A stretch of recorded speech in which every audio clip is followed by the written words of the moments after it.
producers, and it's for the purpose of being able to like not have, because it's like he owns all of it and he didn't like copyright any of it, so people could use it during their streams and stuff. Yeah. Um, if I can find it, I'm trying to remember. What is it? Alpha Gaming. Um, Playlist. Oh, there's got to be an easier way to find this here. Let's see. Let's say.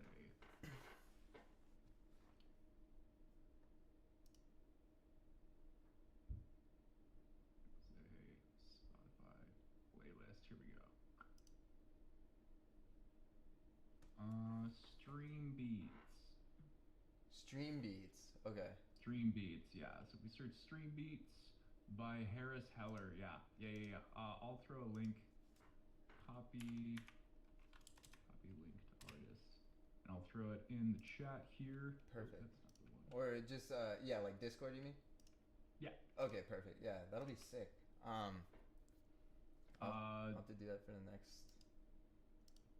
Not that one. I'll put it in the happy hour chat. How about that? Perfect. Oops. I accidentally left. Yeah, I did. Oh shit! Let me bring it back. Let me bring it back. Pop out. Okay, there we go. Having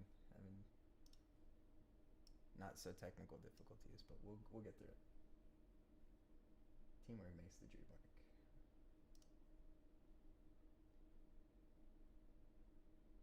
Oh, this is this like Spotify? Yeah. Do you have? Will that work?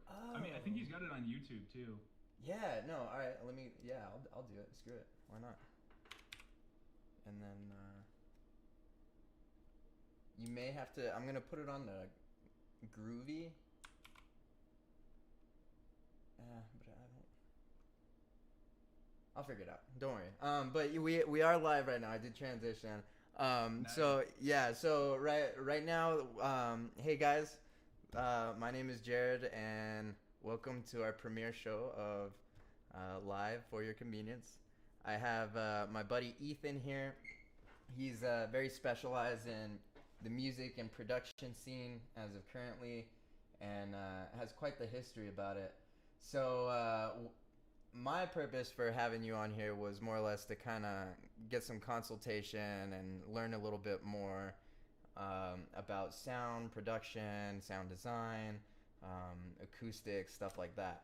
So yeah, I mean that being said, I mean it's good to see you again after X amount of time. It's probably Yeah, been it's like been a while, man. Well, I'm yeah. glad we're having this chat.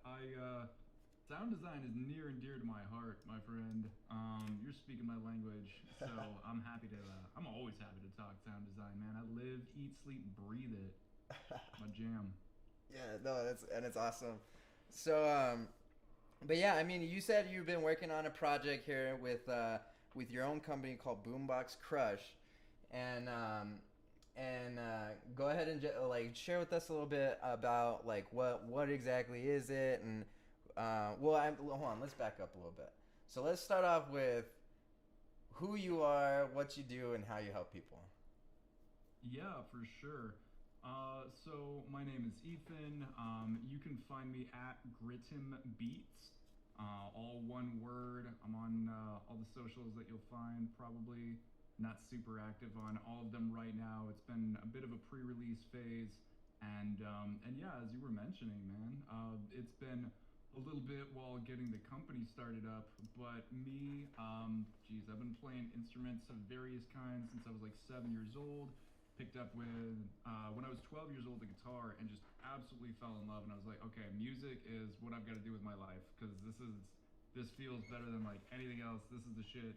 And fast forward a few years, and getting into the world of like um, audio with computers and computer generated sounds and the production environment and what was possible there that wasn't possible when I was trying to like record stuff just analog and go into I was like 16, 17, had my own kind of like Firewire mixer and setup like that, and So yeah, there's been a lot of learning that's happened over a good period of time, and one of the things that really stood out to me always was, the crazy sounds, right? Like stuff I would hear in my head and be like, how can I make that? How can I bring that into reality? Or stuff that, you hear in crazy, bass music, dance music, like, man, how do they make that? And just really nerding out on that kind of stuff. Um, and it is such a vast and expansive world. So the more that I learn, the more that I realize, the less I know. And so I just try to be open and humble and have a beginner's mind to all of it. How I help people. So yeah, there's a bit that I've gotten into. Like a lot of my breakthroughs, to be totally honest, have come, from a lot in the personal development space, doing coaching, getting coaching, doing a lot with that, and realizing where I was in my own kind of way. And so something I'm really passionate about is actually helping artists, helping creatives, see what their kind of blocks are, see what maybe internal limiting conversations they have are, and how to help them get past those to start making more art, making art that feels more authentic, genuine, making profits from that. I've had to do a lot being a very creative person, learning about the business side of things and diving deep into all that. That wasn't necessarily something that came as natively, and I would venture to say that there's a lot of artists, a lot of creative types where they're a lot more passionate about the art side of thing and not as much on the business side of thing. I mean, just speaking Right. for myself for sure. But um Now, yeah, kind of so go back a little bit. yeah, So, you and I first met at the restaurant, sure. um, and I don't know. You were kind of dishwashing at the time. Well, I think it was like more or less our interest in the same type of music that kind of like brought us together. Um, but at the time, you were working on other things that were separate from like metal and gent and like the instrumental type of hard rock stuff. So what exactly were you kind of like coming from during that point when we were working at the restaurant? Yeah. So I think probably the best way that I can answer that is that I find myself in a constant space of searching for authenticity and what's really true and near and dear to me, what's the most authentic. So to answer that, I got to go back a little bit and talk about influences. So for me, growing up, it wasn't really just one thing. There was hip hop, there was um, kind of like grungy music. A lot of it, and actually because of video games, if anybody watching this ever played Road Rash, that soundtrack, yo, my childhood, I swear. Like Soundgarden, a lot of the what was it like Monster Magnet was on there. Soundgarden definitely like stood out the most, and then Audio Slave, later. But so a lot of that, that kind of pentatonic, bluesy, groovy stuff really stuck with me from a young, early age. And of course, when I was a kid, there was like Eiffel 65 and stuff like that, Right. which I mean, I'm sure anybody who was around at that time remembers The blue vividly. world. That's right. Blue, dude, blue. Oh my god. So definitely had Europop, had that CD, and then there was like a mix of, other stuff, like jazz fusion, crazy violin stuff. Um, what was it? I think Regina Carter. Um, or Paganini After a Dream. That was really dope. I might have her name wrong. I might be butchering it. I feel awful if I did. But Paganini After a Dream was this album, and it was like this super soulful, like on Paganini's like violin, like super soulful jazz. Like it was just like life changing, and just like totally opened my mind. This whole new world of stuff. So Yeah. I've always been really eclectic about all my different kinds of interests. Obviously, then growing up, yeah, getting into, what industrial music, man. So Static X, dope, huge, huge, for me. And I think that's actually the first place where I can see that the convergence of like metal and electronic music and that industrial, that gritty, vibe to things. And I think that really spawned a lot of directions, even subconsciously, that I wouldn't, figure out for like years later. But yeah, when we would have, around the time when we would have met, that would have been when I was still, earlier in a bit with what I was doing with production. I was still exploring a bit. I think like what I would say is like, so there's almost kind of two. Again, I'm doing so many things. I'm just like, Right. kind of shiny object syndrome. But like, on one track, I've got like the dance music, and the crazy bass music, crazy sound design stuff that I kind of fell into. And so there might have been some of that you would have heard around that time. And then the other track was, around like hip hop, and a lot of that coming from like sample based hip hop, as well as obviously the influence of trap and all the awesome stuff that's come from that. And so yeah, kind of that sort of fusion around all that as well. So Yeah. yeah, fun times. Um. Now we're like, all right. So I remember you were just doing like gigs and stuff in terms of like setting up equipment, tearing down equipment. Kind of like the hands-on, behind the stage type of stuff too. Um, so I guess more or less, going from like during that time, like I guess at what point did you realize that you had to focus on a little bit of the business side when it came to creating and marketing and selling yourself as an artist? Um, that's a great question. I would say, I think like when I first discovered Gary Vee on YouTube, that's probably when things, when a light bulb popped in my head and was like, hey, you can have the most amazing music in the world, but if nobody knows about it and you don't know how to share that music with people and get it in front of people and connect it and relate it with them in a way where they're really gonna like vibe with it, then like it doesn't matter. So you can spend months or even years, right, like recording and writing and all these kinds of things and put something out. It can totally like go nowhere because you didn't build an audience for Right. it, right? And so um I think yeah, that probably would have been about 2016. I think was when I had started a started to venture, into that world a bit. And yeah, I was like you said, yeah, I was doing DJ gigs at that point. Playing not really so much of my own music out, but playing other people's music and having an absolute like blast, just kind of like curating vibes. And then yeah, doing some of the behind the scenes stuff. Yeah, the restaurant had bring your own vinyl nights. Yeah, I That do saw remember varying degrees of success. that.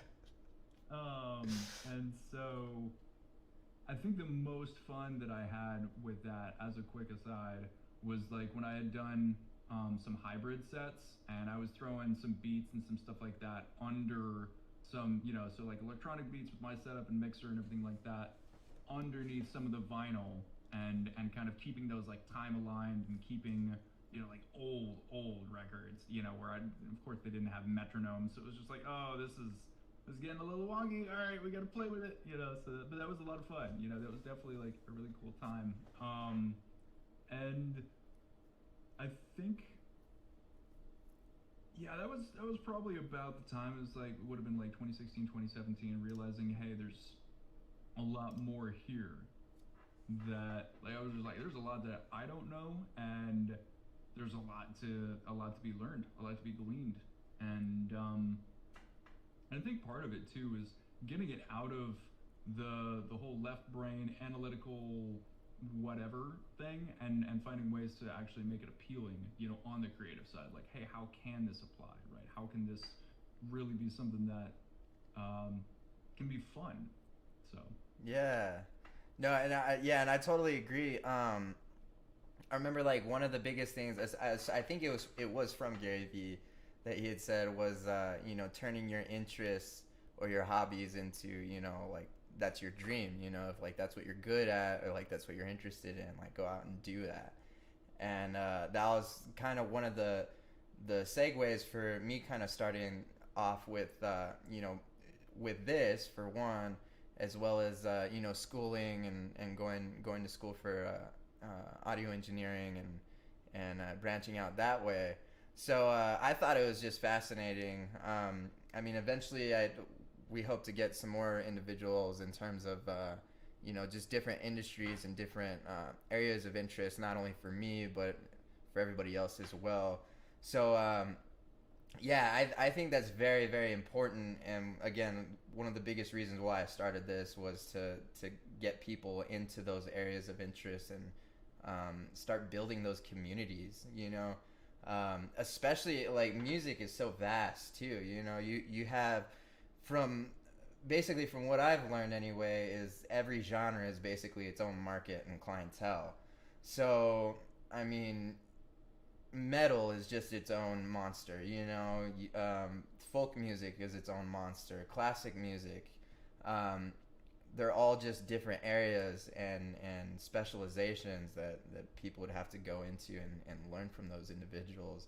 So I think that's huge, honestly, just to be able to not only like dabble within the community and getting your hands on with like interfaces or, you know, cables and, you know, setting up live stage, and how that translates into where you're at today and what is branched off into. Now, kind of going back, like what were some of the what were some of the mistakes that you had during that time when where you were trying to transition from, you know, like gigging, like doing those small little gigs and, you know, making them successful? Like what were some of the mistakes that you were having during that time? Yeah. I mean, I think some of the best advice that I can give to my younger self, or anybody, honestly, is really get tunnel vision, get narrow focus, right? Don't try to do too many things at once. Um, I definitely did that, and I even still, you know, I'm doing that, and I'm just like, I have way too many things on my plate, and it's a fun challenge to try to make, you know, progress, meaningful progress, right, on enough of them. It's just like so much at once, and it's like really the key is focus on one area, like, you know, make sure that it's going to work towards your overall plan, right? Like really see as clear as you can, try to paint a picture of the future that you want to lay out for yourself, and then really set your time frames for how deep you're going to go on the specific steps and paths and everything that you're going to do that's going to bridge you to that goal. um, you know, for me it was, God, being in, trying to do that, right? Figuring out like how to make money, doing what I love, um, doing social media marketing and being an absolute novice at it. Being involved in like, I think three or four just too many, like three or four musical projects, you know, at that time as well, and just feeling like totally overworked and like pulling my hair out because it was just like, it's like too much. It's like, bro, chill Yeah. the fuck out. Like narrow. Like if you're gonna do, you want to make the most progress, really gotta like hone in Yeah. and be focused. Yeah, I was just talking to my mom about that too. Cause like cause I got the school, and then just, you know, dealing with like the entrepreneurial side of things, dealing with the website, having some kids that I'm mentoring to, for the college and just stuff like that. So it's, even if it's just like three or four tasks, you know, like it just, or projects rather, like it can end up being, you know, pretty extravagant and bearing during those times too. But yeah, dude, like that's that, I think that's great advice though, because I've been told that multiple times this past semester when I was talking to a lot of people, and just saying like, well, what should we do? Like, what should I do? Like, do I go out and do this? Do I sit here and focus on this? And do I get products up, or what should I do? And a lot of the answers were basically what it always boiled down to, was just that, focusing on one thing, making money with one thing, and once that starts to flourish, put that into other areas and make those other areas flourish, and start delegating those other tasks. So, like a great example would be like how I was saying, embedding some code into websites or whatever it may be. But yeah, no, dude, like I think that's sick. I didn't remember, like I just remembered how involved you were with that during that time, because like eventually that's what I would like to get to, is doing like sound treatments in spaces like the goods, and just places that need it, where it's just so noisy. And and at times even it could even just be bearing to your ears too, like, and damaging. Like that was one of the newest things we had learned in terms of like acoustics and like soundscape, and how it all works in the free field, and live spaces, is acoustical treatments, and how important they are. Have you ever like run into areas like that where it's just like very hard to work with because of the space itself, as opposed to like the band sounding good or anything like that? So yeah, so room modes, are something really. Are you familiar with Yeah. that? Yeah, yeah. So like Room EQ, I think. room modes apply everywhere. And so whether you're a bedroom producer, you're a band that's practicing in a garage or a basement, if you're in like a live space, right? The treatment is definitely important, and making sure that it's like well balanced, and that you're getting good frequency response across like the whole venue, right? 'Cause Right. obviously, like, Right. higher frequencies are going to travel faster. They're also going to like dissipate more, and the lower ones, right, the more bass content, that's generally going to be more present from farther away. But like different sorts of frequencies are going to pool up in different places, and so when there's nothing that is going to like help to treat or diminish or break those down a bit, there's totally places where the frequencies can stack up and get really harsh in your ears. What's really interesting, as somebody who's very passionate about like bass, sub-bass frequencies, that I don't feel like gets enough attention, is that when it comes to like the low frequency waves, right? Those are actually very large. Like we don't see them obviously, but in terms of physical space, those waves are very large, Right. and the room modes get extremely pronounced when you're dealing with those large waves. Because what happens is you can have different frequencies, like different pitched notes, right, at these different sub-bass ranges, and you can be in different places of the room, and because of the resonance of the room, the bass will actually be stronger, and you'll hear it and feel it more in your chest, if it's a good sound system, right, in that particular area on that frequency, Right. versus like on another one. And that's why with a lot of music, like, it's really popular to have like the slides and the sub bass, because at that point they're playing the resonant frequencies of the room. So then generally, if the sound system is good enough, and it goes low enough, if it can reproduce those frequencies, then at some point people are going to hear and feel the bass and experience that throughout the room there. And yeah, if you got like, so that restaurant was fun, because when you're dealing with high frequencies, if you have a lot of glass, if you have a lot of like reflective surfaces, Right. and I'm thinking about that whole The whole wall. right?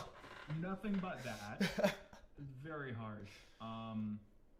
Definitely. Unless Yeah, you and open the then windows, of course, but I don't. that's what, yeah, exactly. Like people's ears are, your ears are precious, right? Like, you got Right. one pair of them. Your ears are precious. You got to take care of them. One of the things that I even still think back to is when I was washing dishes there. It's like, man, I should have been wearing earplugs or wearing more headphones or something like that, just because it was loud, man. Dish Yeah. pits are loud, man. Dish pits are loud, and then because that's so much metal, it's so much harsh, high frequency, resonant stuff, you know, and um, our ears, right? Our ears themselves, between like 1K and 5K, is where they're most sensitive, Right. right? And so any sort of frequency that is extra sharp and piercing there is going to be even more pronounced to us because we just evolutionarily evolved to experience that. But then, like, especially like the 3.5K, and it's theorized that it's because that might be like the approximate tone that like babies crying, sounds at. So if you think about a baby crying, like, oh shit, it's like you're gonna hear that. You're especially gonna hear that. Right. Right. So yeah, that's what I would say. Along that is, when spaces aren't treated, and it doesn't have to be. You don't have to break the bank. Whether it's a small business owner, bedroom producer, band, right? Like, get some moving blankets and throw those up if you're in a garage or a basement or your bedroom. Like heavy comforters, things like that. If you're in a restaurant, go for some drapes. Right, you can get creative with it. Right. But something that's like some thick material, right? You can even do like the shout test, right? Like and see if it like I d- goes through. If you can Yeah. have somebody on the other side or something, right?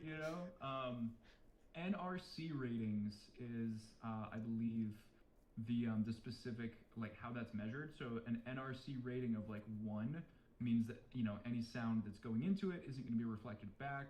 For reference, you can build your own treatment, your own sound treatment with like rock wool and like some canvas fabric and then a frame. There's stuff all over the internet for how to do that for free. The rock wool is going to be the most expensive part. You can get that from like Home Depot, Lowe's, any kind of, wherever you are in the world. If you Decoupling, have I think. a home improvement store, Yeah. you can find that kind of thing. So. Yeah. No, and I think one of the biggest ones one of my professors has said was like the insulation to the walls and getting like basically making a 2x4 box and then throwing some of the insulation in there and then putting like screen, like a door screen type of material and then stapling it around. And then that is not the most aesthetically pleasing way to approach that, but that would definitely right. Yeah, no, exactly. Well, no, like you said, the moving blankets too. I was like, yeah. I mean, I think I remember him saying that too, was because the foam and the compression. But yeah, I like that. To me, that's just fascinating, dude. Like anything that has to do with like engineering the sound space and treatment of the room, because it's not so much like soundproofing. Like you can't really can't really like soundproof anything. But in terms of like you're saying earlier, like other parts of the room are gonna sound different. So at least creating a like pockets of suitable sound space for where people congregate and having it sound good in those areas is what's most ideal. And like you said, it just makes it very difficult if there's other not objects but like problems that surface, like you're saying, the windows. There were hardwood floors, so you get reflections off of those. You get reverb because it's a long room, so how all that kind of just plays in. And then also, I mean, just even like calculating too, sometimes just taking measurements of the walls, ceiling, the floor, and using all of that, scientifically at that point to really come up with a good game plan of, okay, well, we need to figure out some way of doing the vent. We got to put some resonators here, we need some diffusion over there. So yeah, just treating those sound spaces and then having to play in them, of course. But dude, like I think it's just fascinating. But like, cause have you gone to school for this? Like, I'm sure you probably like taken classes growing up with like music and stuff. But like, I mean, a lot of my experience has been real world, firsthand. Yeah. I think there was definitely like some Coursera stuff that I took like later, when I was already getting into audio production. But I mean, a lot of that was just kind of common sense. I mean, just for me, getting my hands dirty. Like, I mean, I feel like that's the best way. But I would say that like in the e-learning space, probably a lot more that's available now than there was, previously. No, uh, the short answer to like if I ever went to school for it, no. There was some stuff that I'd wanted, but nah. The short answer is no around that. But yeah, I mean, a lot of it just kind of came from a lot of it came very intuitively. A lot of it came very naturally. Like when I was doing some kind of setup and teardown, they're like, "Hey, we need you here to be able to do this." I'm like, "No, it's easy. Damn, it's easy. Like, you take a cable, you plug it in where it says to plug it in, you plug it into the other. Like, it's y'all are making this so much more complicated than it needs to be. I don't understand." Yeah. But for some people, it's like speaking Greek or like whatever. It just doesn't come to some people, totally naturally. That's fine. I get it. That's fine. That's hilarious. I do remember that one time. I do remember there was one time you like walked into the back and it was like complete like frustration, and I'm just like, "Dude, what's up?" You're just like, "I don't get it, man. Like, it's not that hard to take a cable and plug it from the output into the input." Like, and I'm sitting there laughing because it's like I feel it, guitar amps, it's very easy. Like, you just plug it in the guitar, you plug it in the amp, turn it on, it fucking works, But yeah, like you said, like during that time, I think you were dealing with like a turntable or something like that, and it turned into not necessarily an argument, but a frustration with the owner, because you were just like, "Dude, like, just fucking do it." Like, he's like, "No, I'll like pay you, man." Here's just like some real quick context on that, because this is how it evolved to. Now, you know, I had started like doing gigs and doing like social media and doing those sorts of things, and then they're like, "Well, we need a dishwasher," and I'm like, "Well, I'm broke and I need money," so that was kind of my in there, and then I Right. worked up, still doing those other kinds of gigs and things like that on the side, and then working up. But where this kind of evolved to, where definitely what was a big point of fun and frustration was like I worked my way up to server there, and so then I'd be like, I'd have tables, right? And I'm trying to deal with my tables, and then they need me to deal with the audio stuff, and I'm like, I have customers. Like, I have customers that I'm like, I have tables right now, and you want me to do this stupid shit because you can't figure this out? Right. Yeah, I was pissed. Yeah, like I was totally frustrated with that kind of stuff. So Yeah. Not a fun time. So a little more context to that, but yeah. Yeah, no, and that's, I mean, yeah, that's completely. But that place was ridiculous, though, man. I mean, it just every night. Glad to not be there. Yeah. So like, all right, so now that you kind of like you said, evolved from that point, what kind of projects were you working on before making your transition over to a different environment like Brooklyn?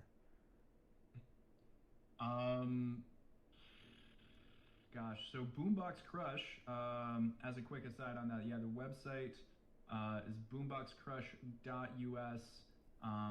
We are putting together our flagship product right now, and it's been fun to really get that going. And that's actually been an evolution for quite a while. That's something that we were in the very early stages of in about the middle of last year, and it's kind of evolved. Excuse me. It's evolved through a lot of different iterations and directions and things like that. And so more or less what we're doing now is focusing as a sample and sound design company. So, creating samples, loops, instruments, presets. We're going to be having, in the near future, our own kinds of actual VSTs, whether that ends up being like specific effects, multi-effects, instruments. That's something that we're looking forward to in the near future. That'll be sick. Yeah, that's probably the most succinct answer I could give, towards that, towards what's come up kind of between the transition from all that, and then yeah, coming out to Brooklyn. Now what? So what kind of I don't want to say like I guess genre, like what is like your sort of like clientele or like audience for that sort of product? Because like blues guitarists, they have their own sound, so they're probably gonna use like VSTs or plugins that accommodate that. So what area or genre would you guys be focusing on as of currently? Yeah. So bass music, world and bass music Okay. is where a lot of the focus is. So on the heavier side of things, dubstep, rhythm, grime is really cool. Like grime is really cool. So I definitely love like a lot of of the sound design and kind of that melding between the two because before dubstep blew up in America, what dubstep originally was, and like I feel like grime is quite a bit more, kind of true to that, and it's definitely a different flavor. It doesn't get the same amount of attention, here in the states, that it does in the UK and in Europe and all that. But yeah, so I would say specifically like those kinds of markets. Again, yeah, heavy bass, folks that are doing some cinematic stuff. We definitely have sound design aspects around that. We at KMG Studios in Boulder, we recorded tons of different instruments and got a lot of different, like over. I mean, the pack that we're putting together on that's going to have like over 500 samples, Oh and wow. one shots from we did a lot. From different kind of stuff like what we got harps and flutes and zithers and like space drum and um, I mean, there's like over 40 instruments or something like that that we like. Yeah, there's a lot that went into that whole kind of project. So, and a lot of it being from kind of more of a non-traditional space.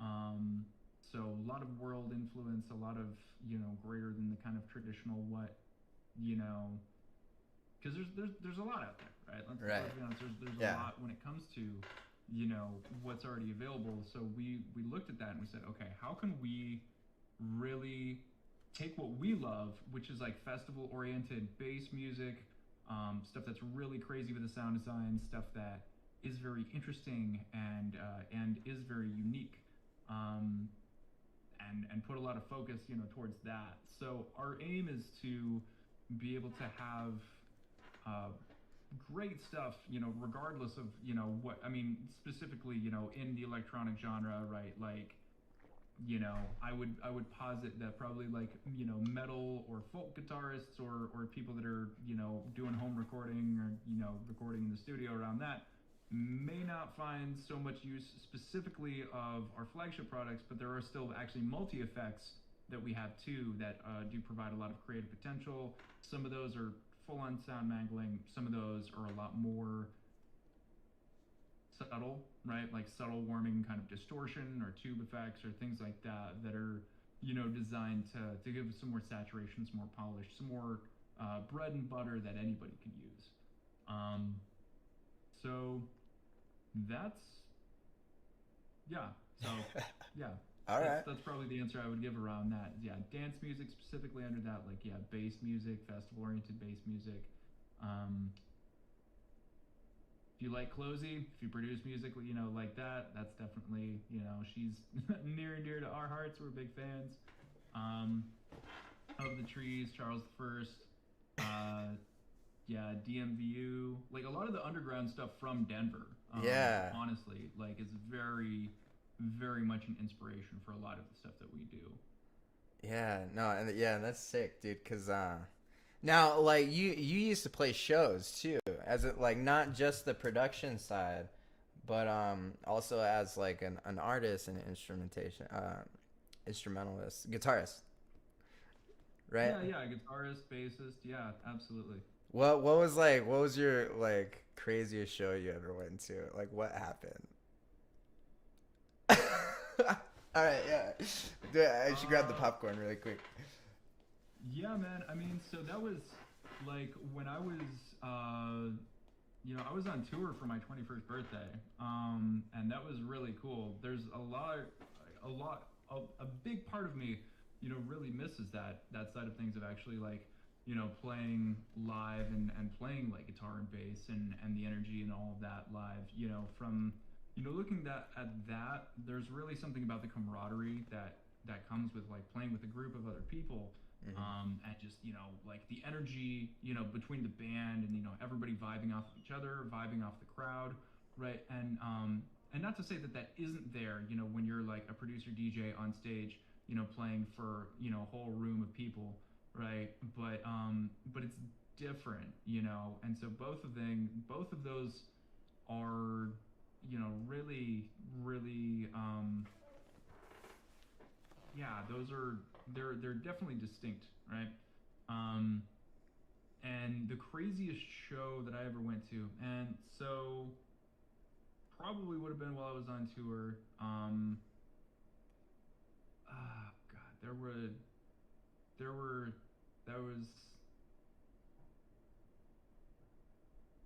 I'm trying to remember now because some of it there was a little bit of an alcoholic blur, and some of it was, just I mean, when people are like just like you're in a different city every single night, and people are buying you drinks, and it's just like, oh, wow, this is fun. Yeah. So the craziest thing, I think, God, there was one night when we were playing. I was with this band and we were playing in this tiny town, right? And it was really weird because this was like a sludgy metal band, and then after us was like this funk band, and then I think there's like a country act or something. It was just a weird set, like a weird lineup. But seeing people throw down for all of it was something that was really crazy. Um, Seeing, yeah, some of it I feel like I shouldn't say, but just yeah, turning up really heavy at something like that, and then the next day, right, like eating my humble pie, being like, y'all, okay, I'm hungover as shit. I need a trash can like staged right so I can like run over and puke if I need to. Oh man.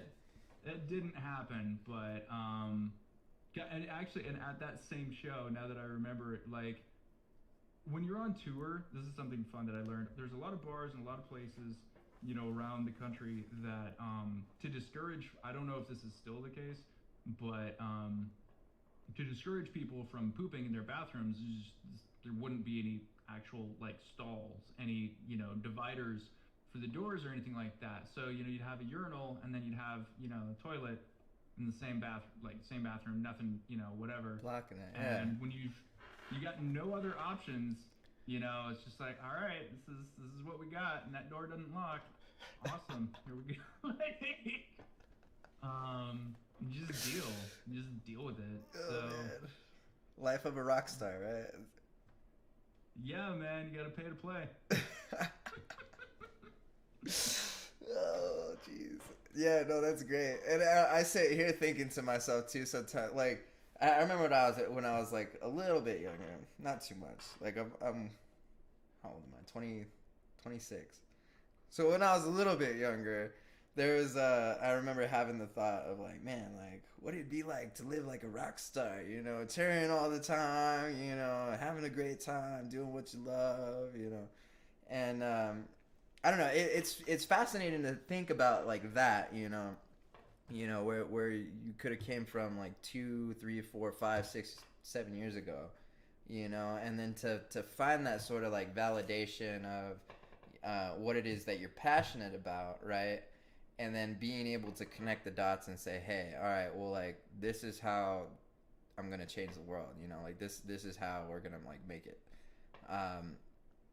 and it's very difficult to find that sometimes, So I think it's really cool for somebody like you that had that sort of history prior to understanding like, okay, well, like this is what I'm good at, like let's go be great at it. And I think like that's, to me, like that's totally inspirational, because just like I said, like it takes the focus off, the daily grind, like going making a paycheck at a restaurant, sure, like that's what you have to do. But building that sort of notoriety behind those sort of skills and tasks and hobbies is eventually what's gonna springboard into something that's even better.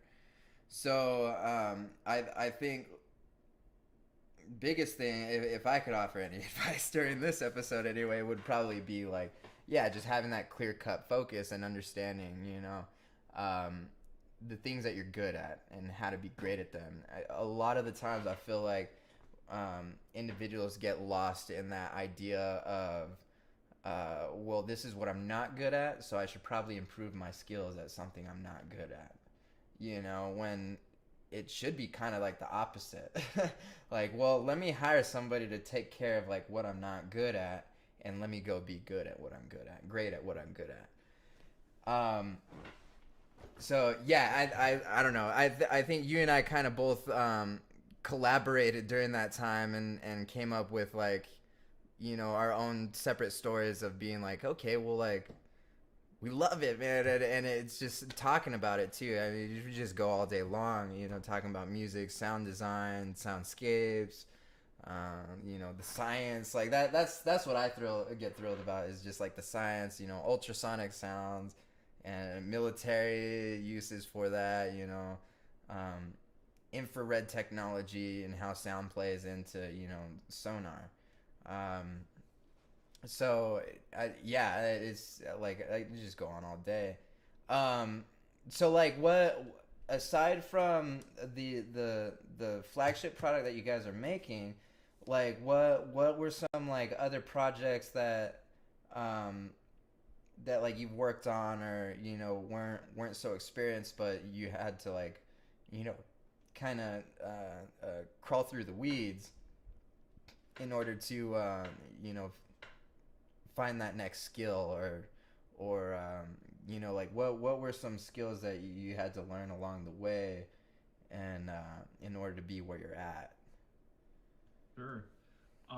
Well, that's a great question as well, because I can kind of piggyback off of some of the other stuff that you were saying there as well, and it also kind of reminds me is like when I was, I mean, this all ties in perfectly. Okay, so finding a mentor, like really like finding someone who knows more than you, that you can learn from. So if I really think about it, one of the first places that I was looking at music and business and all of that working together was actually when I was touring with that band, right? Like they were, I was kind of a hired gun, right? But they already, had a lot more of an understanding around, okay, cool, so we can, here's our budget for this. We have to sell this much merch tonight, right? This is going to put this much gas in the truck. And so, in business sense, okay, so that's understanding, revenue and profit margins, Right. and really, some basic business stuff. So some advice that I would give to people is, if you're trying to figure out how, like, what skills are necessary and what skills aren't necessary, you got to educate yourself a little bit about business, just to see like, okay, cool, so here's what's essential, here's what I can delegate or hire out or do whatever on. If you can afford it, and I understand that not everybody can, right? I understand that painfully well. um, Sometimes you want to ultimately put your best foot forward. So it's like, if your means of income, if how you're bringing money in is, a job that you don't like, or you're not passionate about, or you're doing something, for money, just try to keep your head up and keep your eyes on the prize for really what it's all for. Because here's the thing, you know, for me, like, I'm okay at graphic design. I'm okay at graphic design.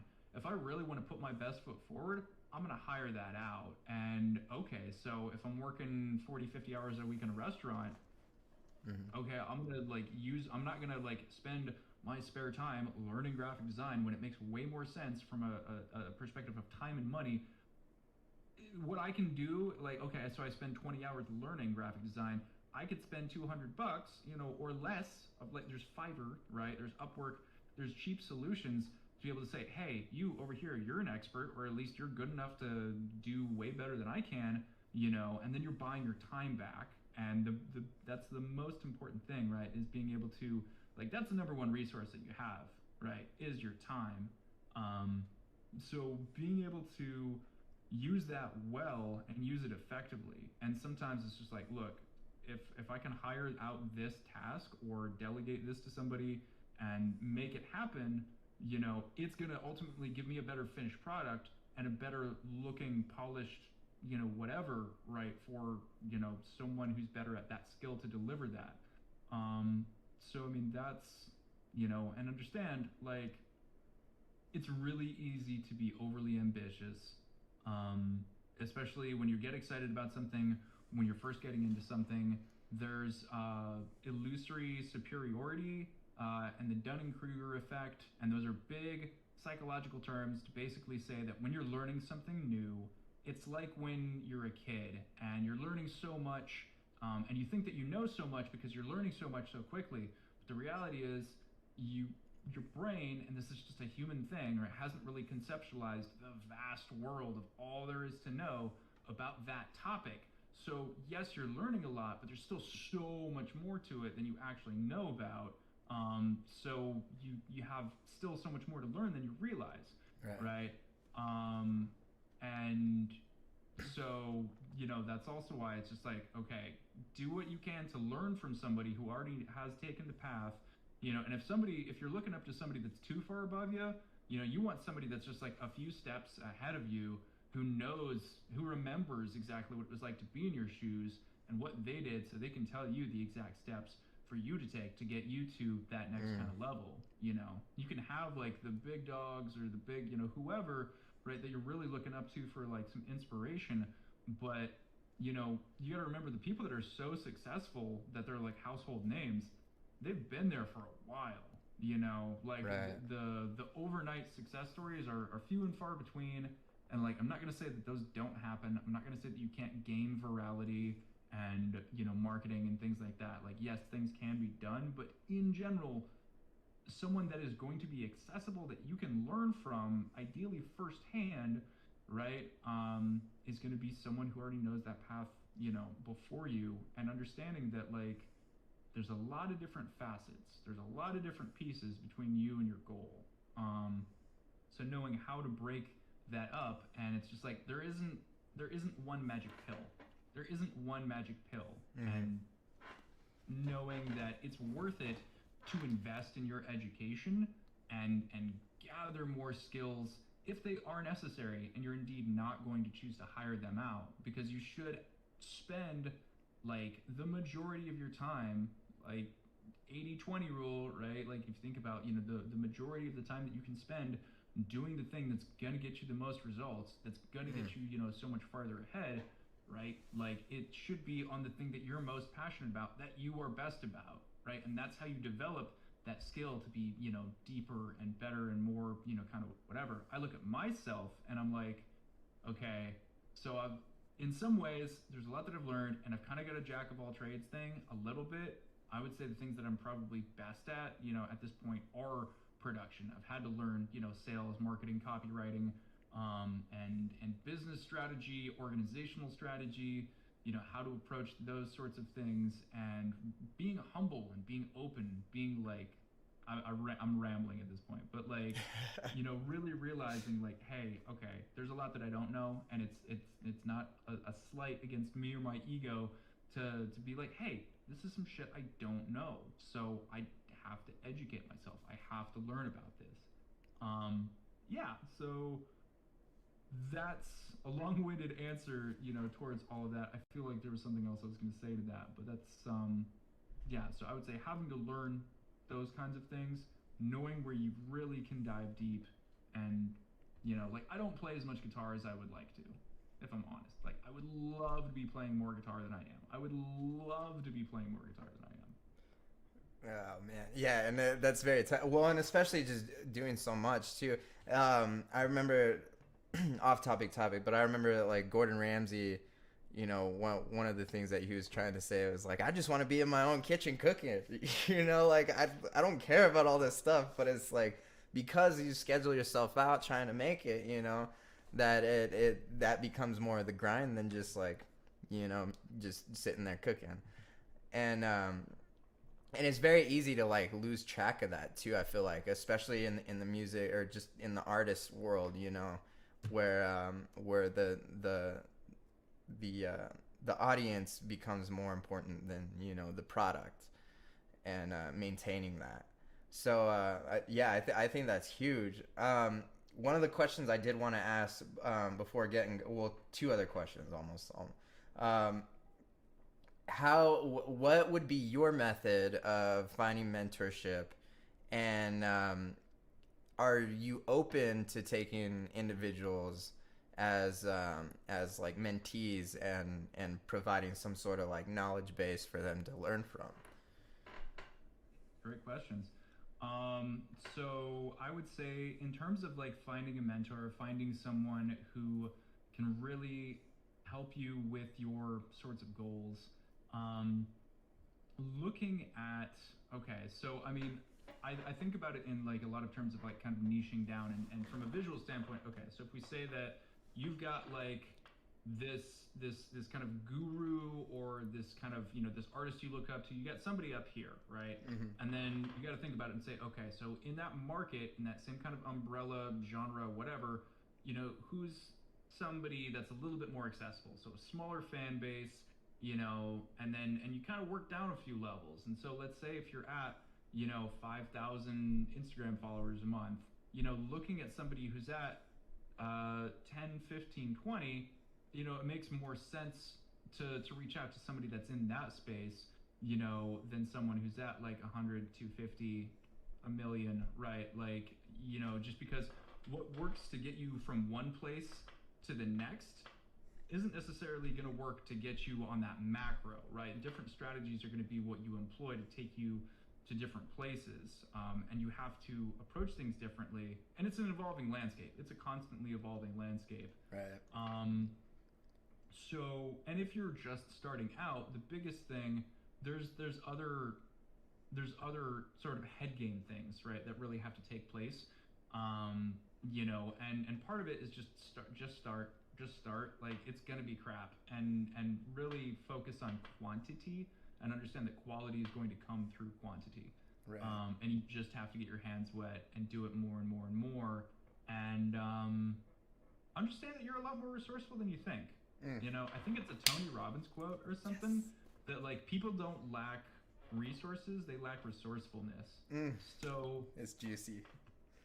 Yeah, like, people are you're a lot more resourceful than you think you are, and then you give yourself credit for.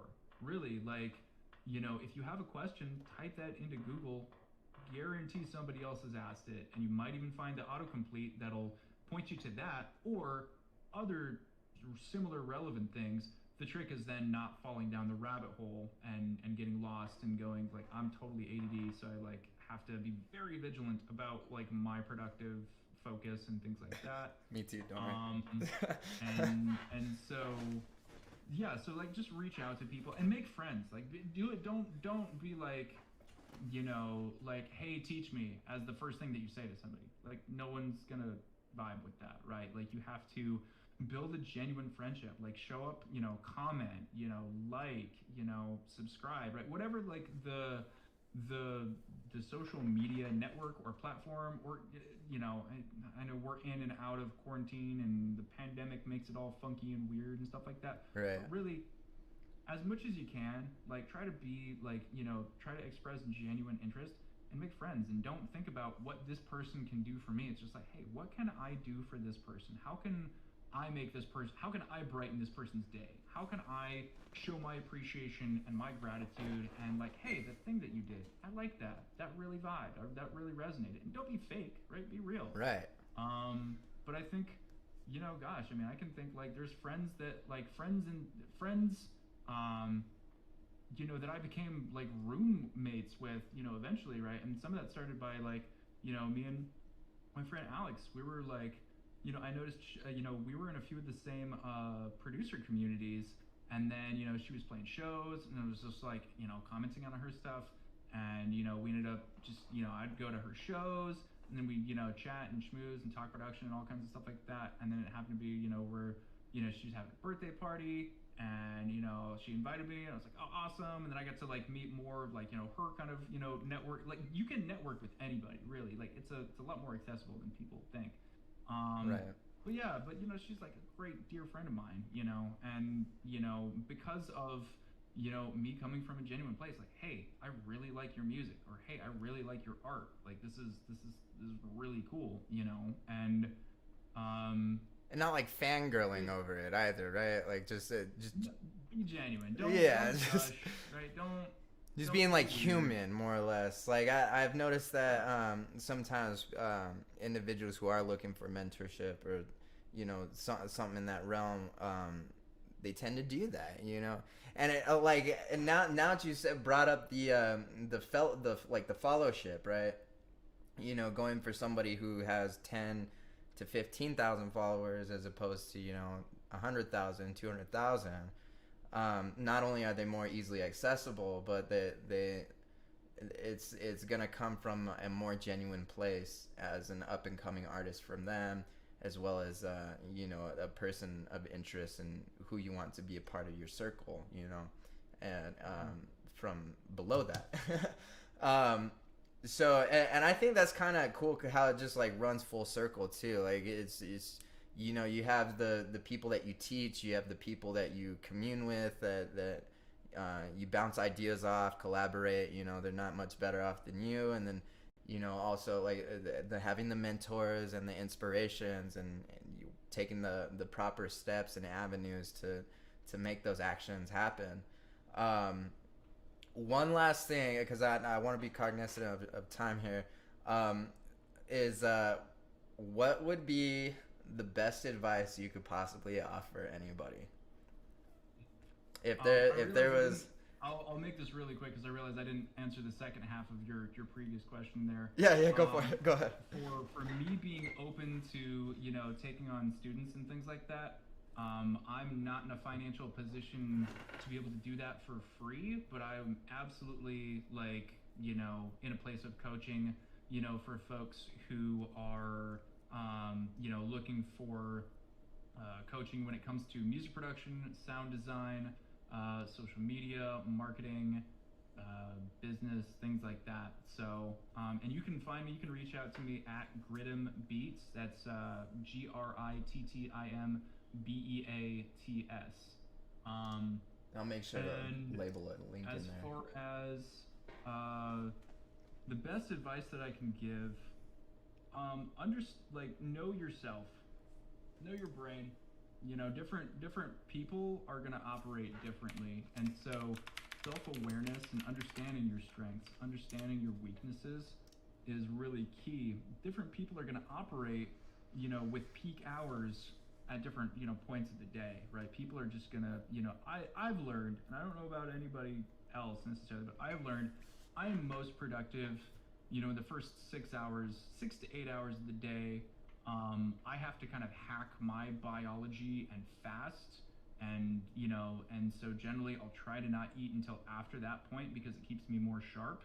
I would say that if you're working a job that you aren't passionate about and you want to be doing something else, like, yes, people say this, but like the reality is, like, look, if you have the choice, right, to wake up earlier and devote your best hours, your best self to what you really care about every day, and make progress on that one thing, right? Getting really focused, or at least really having, if you have to do more than one thing, having a solid plan of attack where you really see yourself between yourself and that goal that you want to get to, and like, okay, this step, this step, this step, this step, this is what I'm focusing on right now to get me from here to here, from here to here, from here to here, so on and so forth. But you really have to have a very calculated approach, and I know that's not sexy to the super creative people. I know, I get it. Like, that's why I've created courses specifically around this kind of stuff to help me figure out how to get it figured out for myself, so I can help other people do the same kind of thing, and make it make sense, make it attainable for, I'm like, cool, I need this. I'm sure there's other creatives that want to be successful and want to take these kind of approaches, but they're, you know, feeling the challenge with all these different kinds of things. It's just like, yo, give me a blueprint from A to B, and I'm like, got you, fam. Like, Yes. I figured out, I got you, fam. Like, let's go. But like, there's a lot of head game. So like, know yourself. You know, like, have, be focused, have a plan to be able to get you from, one thing, and don't get stuck in a learning loop. Just really, like, if you're learning something, execute on it like as fast as you can, and only focus on the very next thing that you need to do. Like, see your overall plan, but only really be going deep on that very, like, on your absolute next move. Like, this is the very, like, this is the focus. It's right here. This is what I'm doing right here, right? And not do all the things at once. So focus on one thing, and you'll get there. It's really just a matter of having the drive, having the discipline, and giving your best self to what you want to, and then handling the rest of your obligations. That was juicy, all of that. All right, well, I think that was a fantastic just way to end on that, honestly, because I mean, there's so many ways that things should just go right for just starting individuals. Just say people who don't have that sort of entrepreneurial mindset. So that's huge and extremely valuable. So that being said, I'll go ahead and let you go. I mean, thanks again for coming back on. Really appreciate it, everybody. This again is Ethan Reese. He's one of our very close friends over here, and go check out the links. I'll have the links posted here in a minute, and for Boombox Crush and Grit 'em Beats, as well as mentoring pages too, if anybody is interested in that. So that being said, thanks again for coming on, and we'll see you all next week.